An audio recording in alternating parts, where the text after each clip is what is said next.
The UK escapes Trump's increased 50% tariffs. Well, for now. Because in the ever-spinning roller coaster of UK-US trade relations, where one week you're an ally and the next you are a threat to national security, the latest twist comes courtesy of Donald Trump, a man who never met a tariff he didn't like or a trade war he didn't start before breakfast.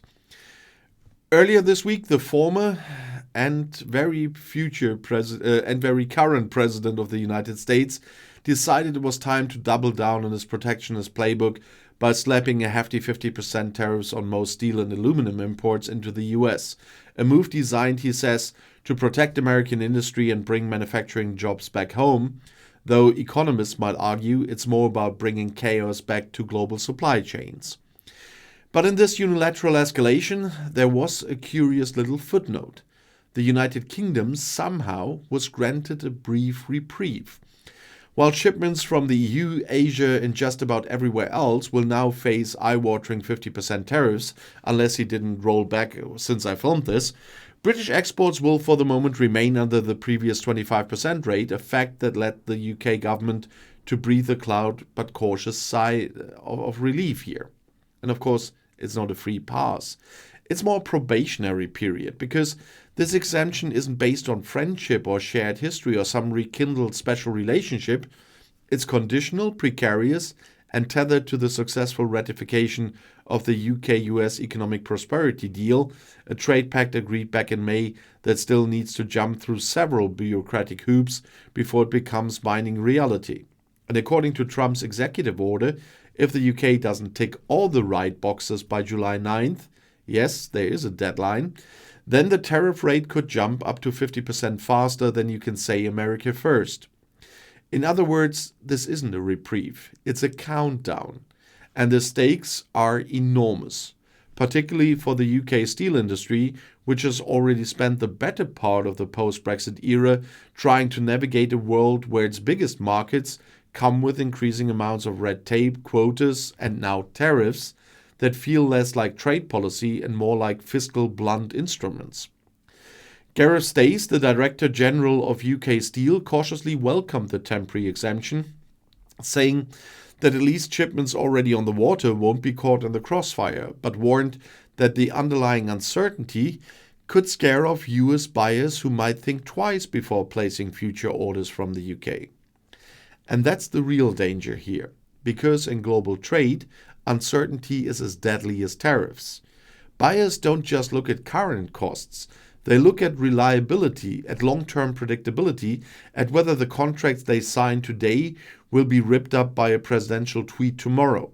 And right now, Britain's steel industry is stuck in a kind of diplomatic limbo, suspended between relief and dread, waiting to see whether a deal made in May can be fully implemented before July turns that temporary win into a punitive penalty. The UK government, led by Sir Keir Starmer, has been quick to claim credit for the exemption, pointing out that Britain was the first country to sign a trade deal with the US under the new administration, and that this deal is a key part of the government's so-called plan for change, a slogan that sounds hopeful, but vague enough to cover everything from social reform to steel quotas. A spokesperson insisted that UK officials remain committed to protecting British jobs and businesses and will continue to work with Washington to make sure the agreed deal actually materializes, hopefully in time to avoid a tariff apocalypse come July. And to be fair, a handshake in the East Room of the White House between Starmer and Trump, followed by a firm-sounding press conference, certainly looked like progress. But trade isn't just about photo ops. It's about enforcement, ratification, legal language, and whether one side suddenly decides that what was agreed yesterday no longer serves their interests today, which, when dealing with Trump, is never a hypothetical.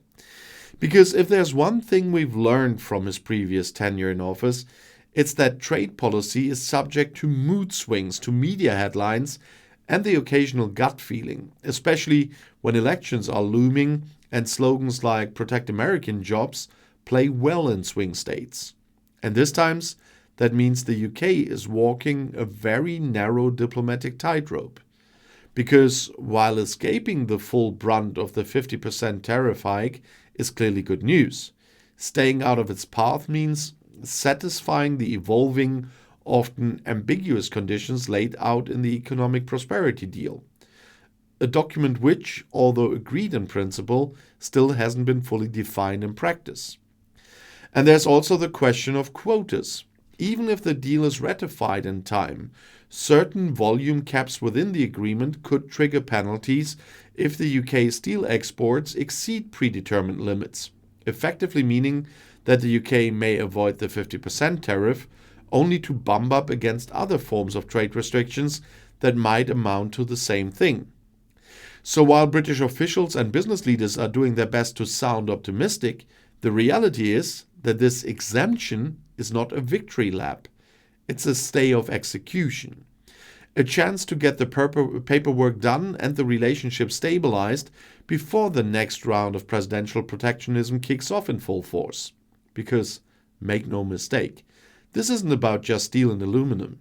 This is about whether the UK can, in a post-Brexit world, still carve out preferential deals that actually protect its economic interests without getting crushed in the crossfire of bigger players asserting their weight.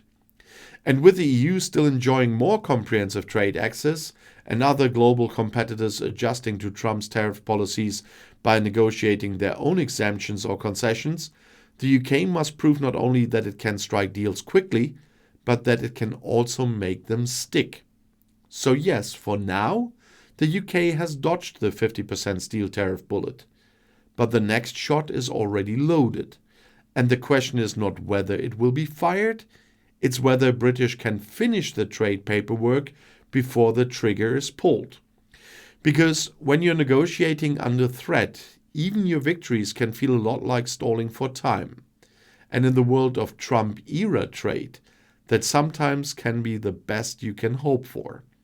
And if you want to see another video, the next one is right here in the end screen.